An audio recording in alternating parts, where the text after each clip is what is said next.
everyone, it's Jen again.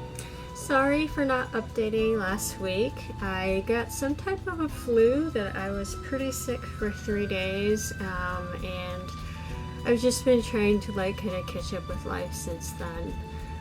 As far as my updates have been going, I don't have a whole lot of new to show from a mechanical standpoint.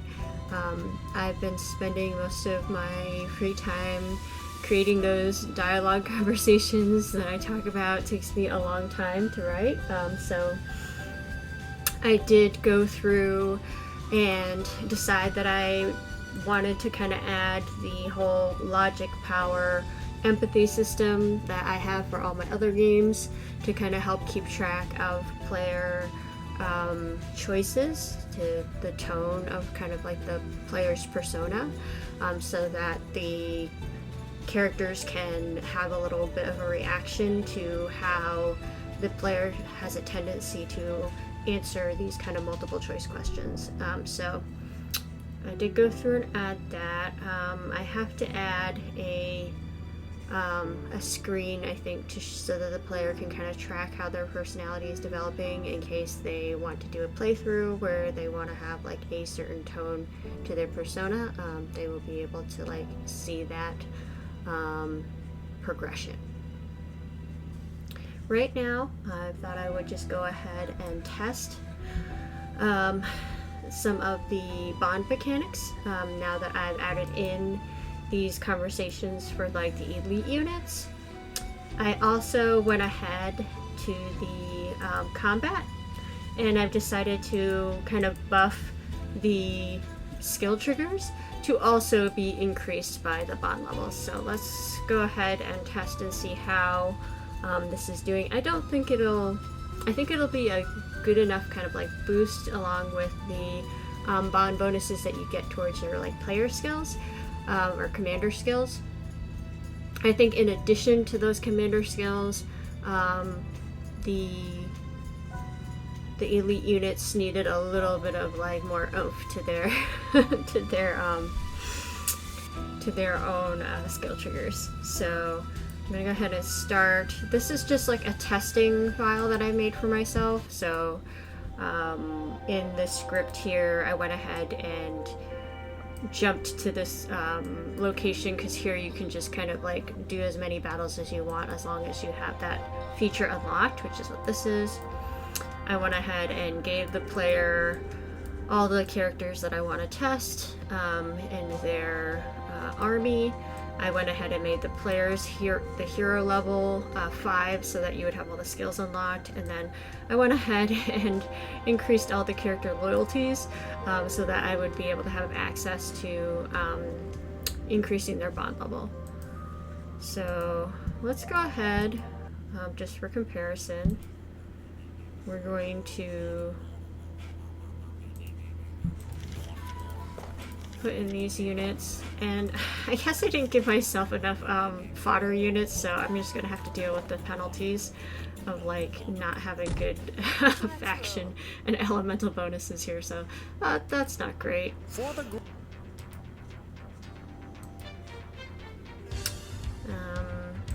bonus. Let's see how we can do this. Is that all? Now we can see here that there's a 0 here because that's accounting their bond level, and right now I haven't increased their bond level even though their loyalty is at 200, because you actually have to go in and do the conversations in order for that to increase. So we can see here that our morale boost is just a 1d6. Skill trigger. Eye for an eye. His skill trigger has no bonus, so when it's only a 1, we only do 0 damage. Skill trigger. Is that all? And I went ahead and changed the information dialogue for Katnir's skill. Before it would just say damage halved, but since now I'm going to also Skill trigger. or dice halved, I should say. Since I'm going to also be accounting for his bond level, I've changed kind of the way that information displays to be more specific, which is probably better overall anyways, because it just relays, I think, more concise information to the player, which we actually did pretty good considering. High roller. Yeah, oh, look at us. We are... With our lord, we can't possibly lose.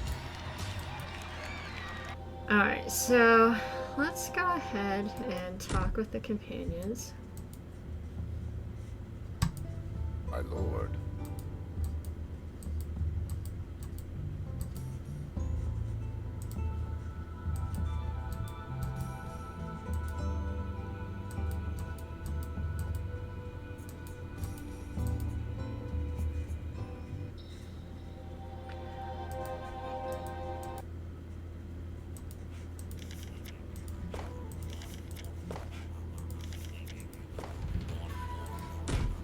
Let's roll.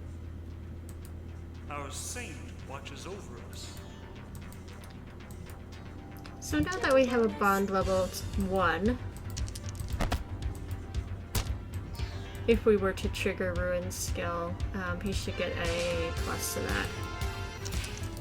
Skill trigger. How predictable. Skill trigger. Eye And we for can an see eye. here we got 4 plus 1, so now they're taking...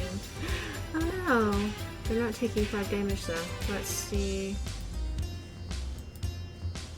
Why not? Skill trigger. Yeah, they only Eye took for an 4, so eye. let's go back into the script and check to see why that's not working. Okay, so we need to make this to decrease that plus.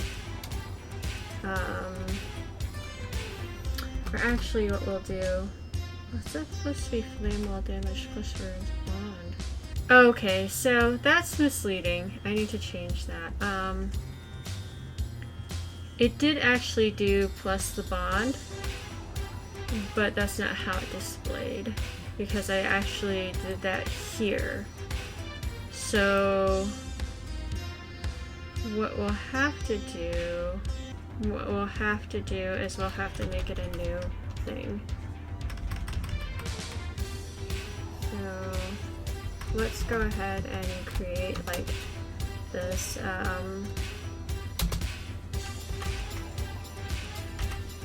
we'll call it this. And we'll make this this. And then we'll make this. Well, I mean, I guess this doesn't really matter. This can stay the same, but these need to be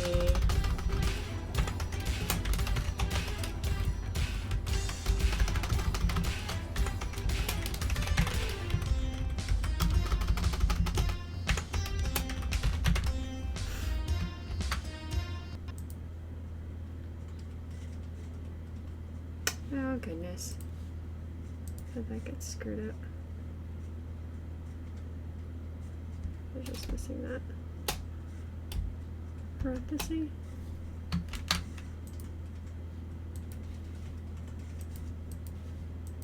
eye for an eye. What don't you like now? Okay.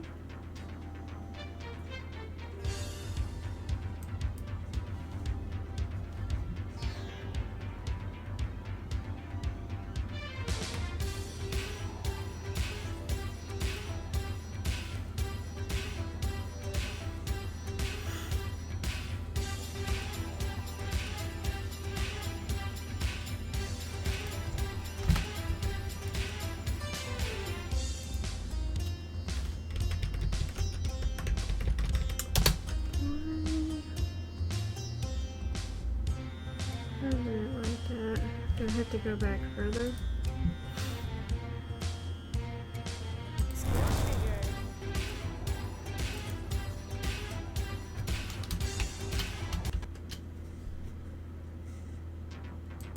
Skill trigger. Eat this. Okay, so now it's displaying properly.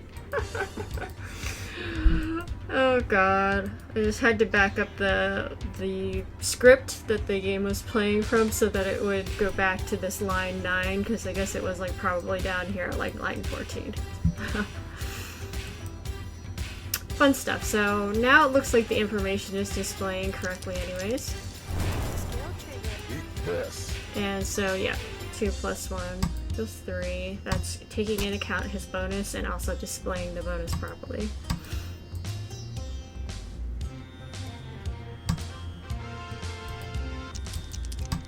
Skill trigger.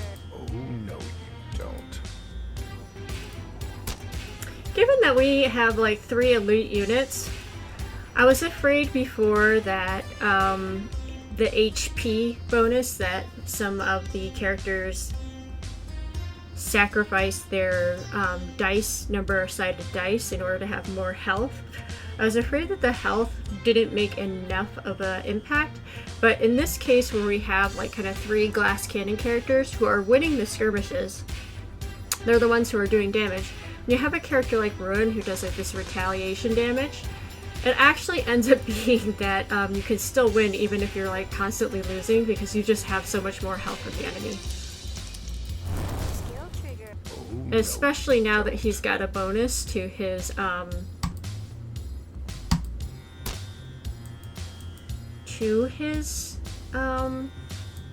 flame wall. Skill I trigger. could definitely see this being a tactic that you could use. Just like tons of health, don't care if I lose the skirmish, I'm just going to reflect enough damage back to you that you will lose before I do. Whoa, lucky. This is all thanks to your blessings.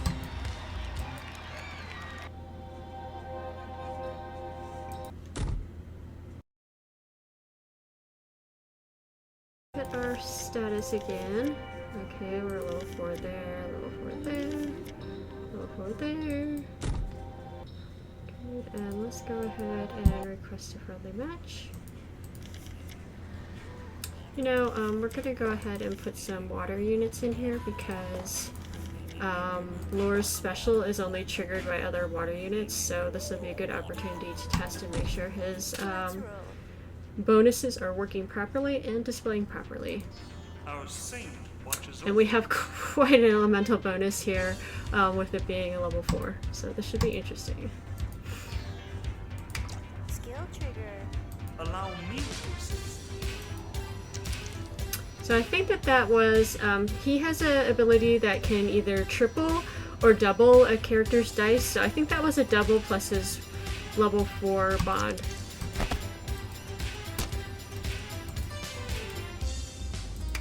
Skill trigger. Allow me to assist. Yeah, 224. So that was, he was doubling the dice value and then adding his 4. Bonus.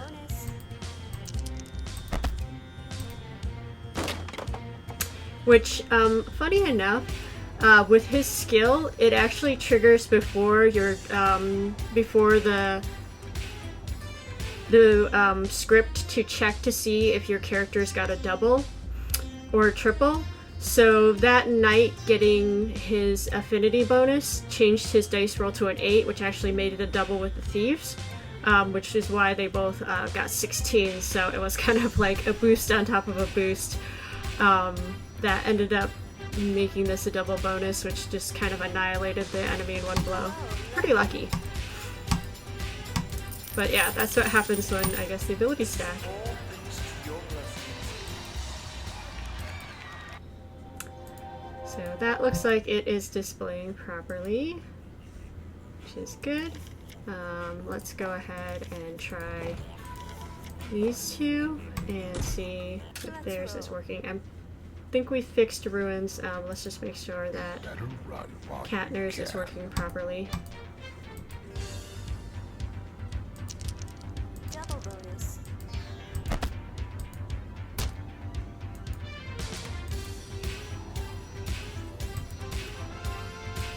Double bonus. And you can see that we had quite a big morale bonus since these guys are all level 4. What was it? Actually 14, so you still get your 1d6 for your morale bonus, But then since these guys are each level 4, they are adding 4, so you have a baseline of 12 by the time you maxed out all 3 of these characters' bond levels, which is already double what your max morale boost would have been before you increased their bond level. So this is kind of how the leveling progression works in this game. Double bonus. It's all like related to the loyalty and bond levels.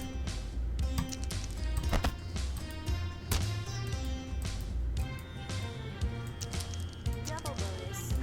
Skill trigger. How predictable. So here we have, now, one thing I'm interested in is that I will probably have to add in something because normally he can his skill only triggers if the enemy rolls like a relatively high number. So for those in the first slot, it has to be like a 4 or higher. In the second slot, it has to be a 6 or higher, and in the third slot, it has to be an 8 or higher. And he cuts that value in half, and then with his bond level will subtract an extra 4. But I could foresee, like, if somebody rolls a 4 and they didn't get any type of a double bonus or triple bonus, his skill would actually create like a negative number, and I'm not sure if that would be too overpowered or not. I might have to put in a script to like basically like make the most he can do is like the dice value to 0, but I'll have to test it and see if that is like a situation that's going to be problematic. Double bonus. Skill trigger. Is that all? So already here, wait a second, Is that all? I don't think that was displaying properly, was it? 7 is cut by 3 minus 4. Oh yeah, so here we are. We have a -1. It already happened, that exact scenario I was just talking about. So here we have the calculation for that team's total, their total dice roll, which you can see is a 4 minus 1 plus 1. Plus 10 is their enemy bonus, but if this was a level 1 enemy, I don't think it would probably get to the point where they would actually be a negative roll, but gosh, you could really clobber them if they don't have any, like, if you negate their roll so much that they don't have any, like, defense left. That could be very powerful. So I will definitely have to test his skill out more and see if, like, having that negative value is going to be too overpowered. Because yeah, I could see the potential for that. His ability usually has like a fairly low number effect because it triggers. It basically can boost both your offense and defense at the same time. So even if it's like only subtracting 4 dice value, that's 4 dice value from the enemy that, you know, both serves as their offense and defense. So it can be like a pretty powerful skill, I think, once the numbers start scaling up. Skill trigger. Eye for an eye. Whoa, lucky.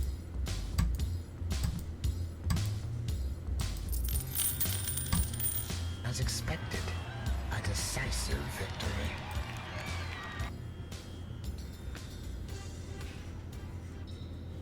What do you guys think? Do you think that having Katnir's ability potentially turn the enemy's dice into a negative value, is that too overpowered? Let me know in the comments below.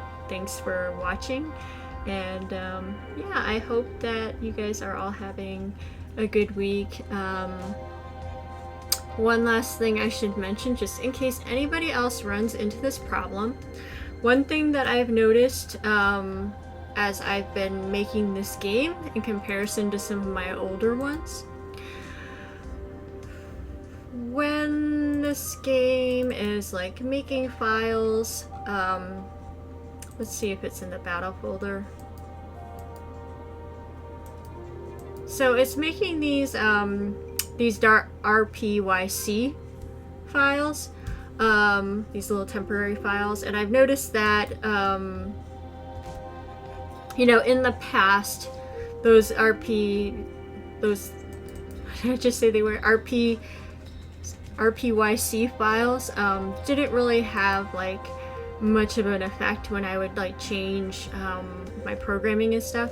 But since I've been introducing object classes, those RPYC files could end up, either I have to delete them if I've changed the object classes around, because then they kind of break the game, so I have to go through and like manually delete them in order to get the game to function properly again.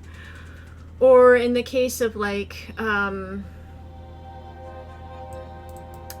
previously, I guess I had made a big enough change to some of the way my objects were working that even though the game was like functioning when I would launch it, and then I would do like a check for potential problems, there was no errors listed here. But when I would go to like build distribution and it would scan the project, it would tell me that I had an error somewhere in my project where to like make sure there's no errors, and it wouldn't get me to this screen where I could actually build my game, even though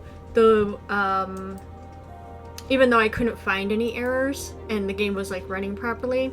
And the only way that I could figure out how to get around that was to like make a new project and basically like delete all the RPYC files again, and then just like drag all my folders over to this new project, and then it let me do this build. So maybe somebody who's a little bit more familiar with how you know, these games are compiled can explain why it does this, but at least for me, I have no idea why it does that.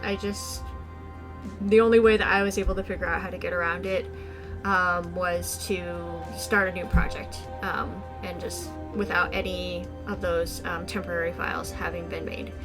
So that is one thing, I guess, that one should be careful about when they start introducing object classes to their game.